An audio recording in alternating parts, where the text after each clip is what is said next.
Bonjour et bienvenue dans ce nouveau Trading Analyse. Nous sommes le dimanche 2 juin, il est 19 h et nous allons voir ce qu'il s'est passé cette semaine sur les marchés boursiers et comment orienter votre trading et vos investissements même sur la semaine à venir. C'est parti.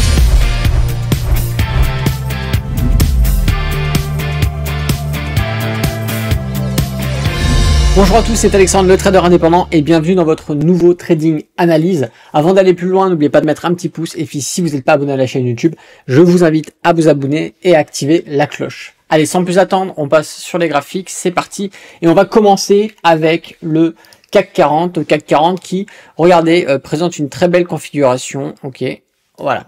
Alors on a un petit revêtement ici, mais effectivement l'évolution du CAC 40, comme je vous le disais déjà dans les anciens trading analyses, on a une évolution ici en canal neutre, ce qui fait que effectivement on va avoir actuellement l'approche des prix vers le plat SSB avec une ouverture en gap ici, mais on a réintégré eh bien notre Kumo, le nuage Ichimoku. Donc ici, surveillez cette zone, bien évidemment, hein, le passage et la validation d'une clôture en dessous du nuage Ichimoku peut augmenter les probabilités de mouvement baissier. Donc là, bien évidemment, après une hausse comme ça, forcément, on peut s'attendre à des corrections. C'est pas un scénario qui est déconnant. Mais actuellement, le scénario qui est à privilégier, c'est celui-là. Ok, c'est l'évolution des prix dans un canal neutre avec, regardez ce qui se passe ici, le plat SSB qui se situe et qui se positionne pile sur le centre de notre canal neutre et qui va jouer rôle de zone de neutralité. Donc les prix peuvent rebondir, travailler au milieu, ok, venir en tant que support ou venir en tant que résistance. Donc on a une configuration, vous voyez, qui s'emboîte parfaitement, mise en avant d'un canal neutre, le plat SSB Ichimoku qui est en train de venir s'aligner avec la zone de neutralité de notre canal neutre. Donc ça, ce sont des éléments à prendre en compte. Bien évidemment, le RSI, regardez ce qui se passe. Eh bien, depuis avril, on est majoritairement quand même en zone de progression baissière, même si on a eu des retours haussiers assez vertigineux. Ce qui se passe actuellement, bon bah voilà, on le voit bien, hein, on a de toute façon une droite qui se dessine sur le RSI et qui maintient les prix. Donc peut-être cassure de cette droite viendrait avec une cassure du plat SSB nous encourager sur un scénario baissier, mais tant qu'on ne franchit pas ces éléments, pour l'instant, on maintient la figure ici du canal neutre avec le support, la résistance. Ok, donc ce scénario-là, il n'est valable que sur le CAC 40 puisque si on passe sur le DAX, eh bien on se rend bien compte ici qu'on a toujours notre évolution, voilà, avec la droite de tendance. Hop, en tant que support. Donc ça, l'évolution ici, bien évidemment, on peut faire un canal haussier, on en a déjà parlé dans le dernier Trading Analyse, bon, bah, ici, tout simplement, on est sur une réaction en termes de trading simpliste, puisque on vient chercher les achats sur les supports, on vient chercher les ventes sur les résistances, bien évidemment, là, on est sur des données graphiques en journalier, donc on adapte les temporalités à son style de trading, bien évidemment, et on attend surtout le signal de vente ou d'achat donné par votre ou vos stratégies. Il suffit pas juste de rentrer en contact avec le support résistance pour acheter ou vendre, sauf si vous faites du scalping et vous faites des premiers ou seconds contacts. Ça, ce sont des choses qui peuvent se faire, mais sur du réactionnel, hein, du trading réactionnel, bien évidemment. Donc ici, on a quand même les indices qui sont majoritairement haussiers, même s'ils se positionnent chacun, que ce soit le CAC 40 ou le DAX, sur leur niveau de support. Donc c'est toujours délicat quand on a beaucoup d'indices qui se mettent majoritairement sur leur support, puisque bon, ça augmente, si jamais il y a une cassure de support, on a une cassure multiple sur plusieurs indices, donc on peut avoir une accélération, une convergence en fait de mouvement sur les indices. On va partir sur le Dow Jones qui présente, regardez encore une fois, voilà, ok. Voilà, on a ici la même configuration. On peut mettre en avant un double top, pourquoi pas également, à voir si on fracture ici, si on casse notre droite, notre zone de support. Après, bon, là, vous reprendrez la répercussion hauteur pour avoir l'objectif théorique, ça vous le savez, mais encore une fois, on n'en est pas encore là. On le voit bien, hein, mèche de rejet, on a ensuite une grosse bougie verte qui a pété par la suite. Donc, on a, encore une fois, une évolution en canal neutre ici, d'accord, avec, regardez ce qui se passe, hop, on a quand même majoritairement ici le plat SSB qui se positionne à peu près sur notre zone de neutralité de ce canal neutre. Donc on a une similarité ici entre le Dow Jones et le CAC 40 en termes de positionnement technique qui n'est pas à négliger, qu'il faut quand même maintenir. Rappelez-vous, on avait une droite de tendance ici sur le RSI qui avait été breaké en début mai. Et qui était bon voilà, qui nous faisait peut-être comprendre la mise en place d'une divergence baissière qui se positionnait sur le RSI finalement qu'on a annulé sur ces niveaux-là. Mais ce n'est pas à exclure encore une fois, on fait suite de cette divergence baissière avec un double top. Donc toujours prudence, voilà, on reste prudent sur les indices. On va partir sur eh bien le Nasdaq qui lui aussi présentait une divergence baissière. Hein, qui a été breaké début mai aussi, sauf que lui s'en sort plutôt pas trop mal, puisque les derniers plus hauts qu'on avait fait sur voilà la période de mars de cette année, on revient dessus après l'avoir bien cassé en tant que résistance, on revient dessus, on en fait un support. Et d'ailleurs on peut le voir ici, regardez ce qui est magnifique, on a ici une très belle bougie avec une mèche de rejet, hein, c'est-à-dire qu'on a eu un mouvement baissier sur la journée, mais on est revenu, et de toute façon le Nasdaq a un peu suivi ce qui s'est passé sur les marchés US, parce que le Dow Jones lui a pété de plus de 500 points sur la séance de vendredi, donc ça a bien fait remonter les indices, le Nasdaq et le SP500 également, et là on le voit bien, hein, on est venu chercher à casser eh bien notre résistance, et finalement non, on est revenu au-dessus et on en a fait un support. Vous voyez, ici on était sur une résistance et là maintenant on en fait un support. Donc ça c'est bien pour la progression des indices. Je vais vous les laisser d'ailleurs. C'est bien pour la progression de cet indice notamment parce que plus on valide des supports, plus on se met des seuils de sécurité pourquoi pas peut-être stagner, ranger dessus, mais au moins on consolide des niveaux et ça nous permet de revenir faire des achats du coup sur des supports. C'est ça qui peut être intéressant. Alors le support ici acheté là, bon, on est quand même pas très éloigné de nos derniers plus hauts, donc c'est pas forcément des supports très intéressants, mais si jamais on continue de monter et qu'un jour on redescend un peu, ce sera des niveaux de support sur lesquels on pourra se positionner pour faire des achats, sélection d'actions ou achat d'ETF par exemple.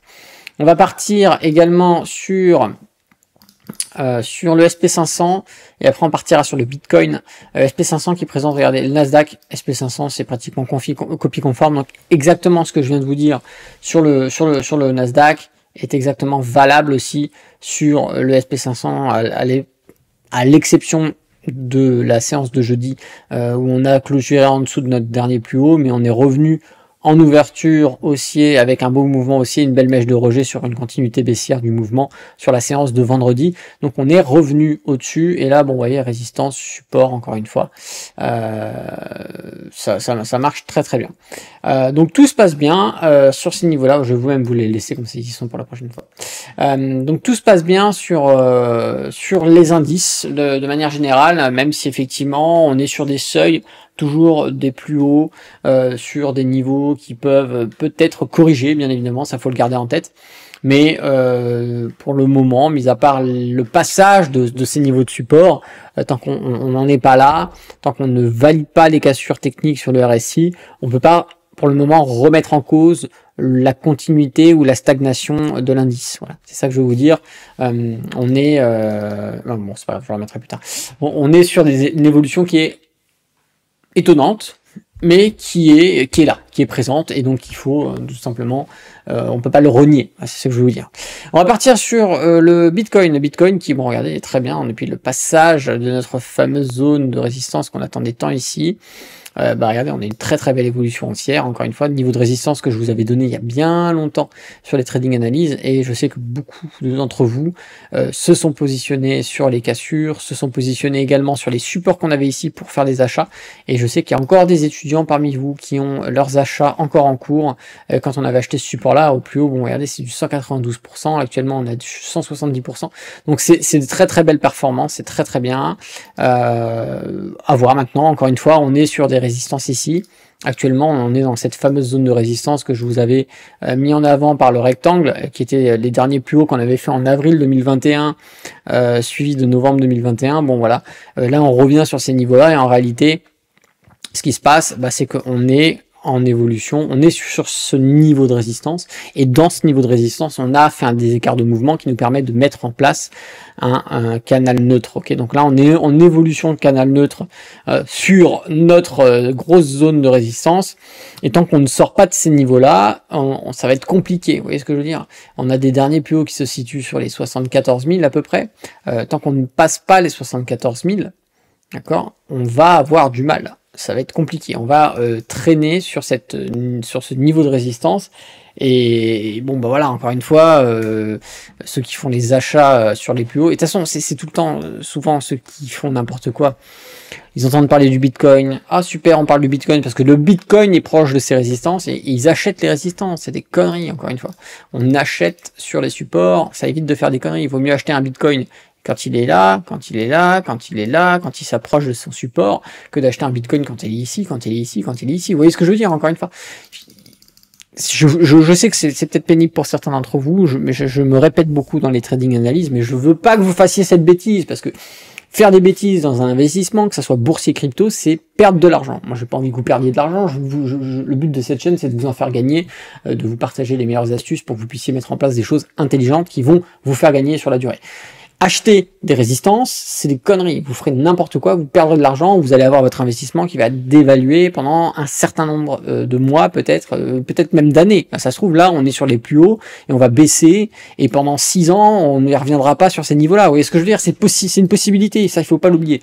Mais si vous achetez des résistances, vous augmentez les probabilités de ne pas réussir vos investissements, et même vos trades. Dans le trading, c'est la même chose. On sait très bien qu'on n'achète pas une résistance, on sait très bien qu'on ne vend pas un support. Et bien ces règles-là, qui sont des règles fondamentales en bourse, s'appliquent dans l'investissement. Voilà. Et également, l'investissement long terme, il faut le mettre en place. Donc là, on est sur des résistances sur le Bitcoin. Donc, c'est la ligne directrice de tous les cryptos. Bien évidemment, on trouvera des cryptos qui font des pumps extrêmement importants. Mais la ligne directrice ici, c'est le Bitcoin. Le Bitcoin est sur sa résistance. Donc, soit on pète ce niveau de résistance et on pourra essayer d'en faire un support et de revenir faire des achats dessus. Mais tant qu'on est contre cette résistance, on ne fait pas d'achat. D'accord. On attendra d'avoir un Bitcoin qui dévalue, soit sur le place SB, pourquoi pas, pour faire un petit peu d'achat, ou qui dévalue jusqu'au bas de son canal baissier, de son canal neutre, excusez-moi, donc le niveau de support du canal neutre, ici, et donc là, on pourra faire des achats, à la limite. Mais acheter ici, maintenant, c'est une connerie. Ça, je le vois, je vois sur les forums, je vois sur les réseaux sociaux des gens qui disent, ouais, je viens de positionner 10 000 euros sur le Bitcoin, j'avais 5 000 euros de côté, je viens de mettre 5 000 euros aujourd'hui sur le Bitcoin. Ok, bah voilà, encore une fois, chacun fait ce qu'il veut, mais bon, il y a une façon de faire quand même qui est beaucoup plus intelligente. Donc voilà ça, voici pour le petit récapitulatif. Si on devait faire court pour les indices, eh bien on stagne hein, sur les indices, on fait du surplace, mis à part les indices américains, du SP500 et du Nasdaq qui bon font encore une fois des plus hauts, mais pour ce qui est du CAC 40 ça stagne, pour ce qui est du Dow Jones ça stagne, le DAX lui va suivre un petit peu les mouvements du Nasdaq SP500 pour l'instant, avec la sortie d'une résistance, et on est peut-être probablement en train de faire un support actuellement, et le Bitcoin tout simplement qui range contre sa zone de résistance, sa grosse zone de résistance, qu'il va falloir à un moment donné soit casser ou soit fortement rebondir à la baisse, mais pour l'instant on est sur une stagnation du mouvement au niveau de la crypto. Et pourquoi pas, hein, encore une fois, si on regarde les fondamentaux, effectivement, beaucoup de gens sont frileux et ça se reflète un petit peu dans ce qu'il y a sur les marchés. Donc voilà, si cette vidéo vous a plu, n'oubliez pas de mettre un petit pouce. Si vous n'êtes pas abonné à la chaîne YouTube, eh bien abonnez-vous, activez la cloche, c'est hyper important. Et laissez-moi un petit commentaire sous cette vidéo, ça fait toujours plaisir à lire. J'essaierai d'y répondre s'il y a des questions pertinentes. Et sinon, je like un petit peu vos commentaires, c'est toujours plaisant de le faire. C'est Alexandre, le trader indépendant. Moi, je vous dis à bientôt dans une prochaine vidéo. Et d'ici là, tradez bien sur les marchés financiers. Ciao!